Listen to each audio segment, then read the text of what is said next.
My name is Ariane Wolf, and I'm a steampunk. Steampunk is, wow, it's a lot of things to a lot of people.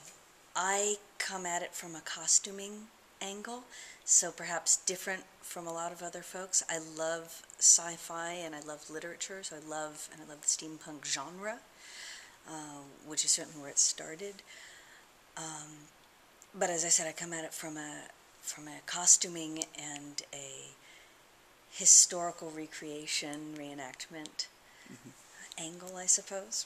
Okay. Steampunk is science fiction for Victorians. It's, if that isn't redundant, which in some ways I suppose people would say it is. It is the idea of taking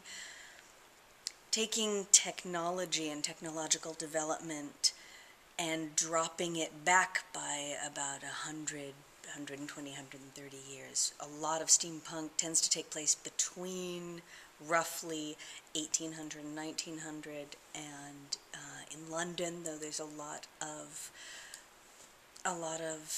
stories that take place in America as well and go for the Wild West aspect. One of the projects I'm working on is to take it in a completely different direction and go with the Wild East. Originally was that I had a lot of friends. I was actually looking for an event to put on, and I had a lot of friends who kept on muttering, you know, there's never been a steampunk event or a steampunk gathering or exhibition. And I thought, well, there had to have been. And I looked it up and couldn't find one in the U.S. and then broadened the search and couldn't find one in the world anywhere. And went, well, all right, someone's got to do it then. So we did. I love the aesthetic. I love the brass and polished wood and leather. I love the Victorian era as a whole. The Dickens Fair is one of my favorite things, mostly, you know, for the costuming and the literature and whatnot, and I just love being able to recreate that aesthetic.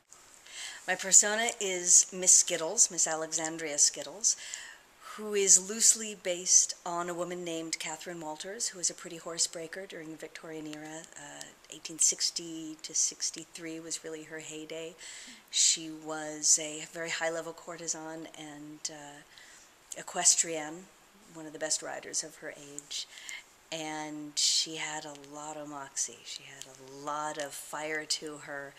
And in a day when there was a lot of artifice, especially with women and who they presented themselves as and what they were wearing, she was very real and never forgot that she was a Cockney and that's who and what she was and how she saw the world. And she had a lot of fire and a lot of life and was very happy about being exactly who and what she was.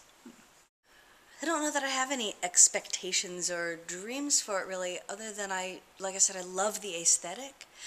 And I love that it's become such a large community so fast. And I guess I would love to see it not just be a fad and not go away overnight. I would love to see all these people, thousands of people who have gotten together and who have started making their own, you know, projects and costumes and writings and all this stuff that the steampunk genre really excites in people. I would love to see that continue and move forward, and I'd love to see what it organically grows into, and what it becomes 5 or 10 years from now.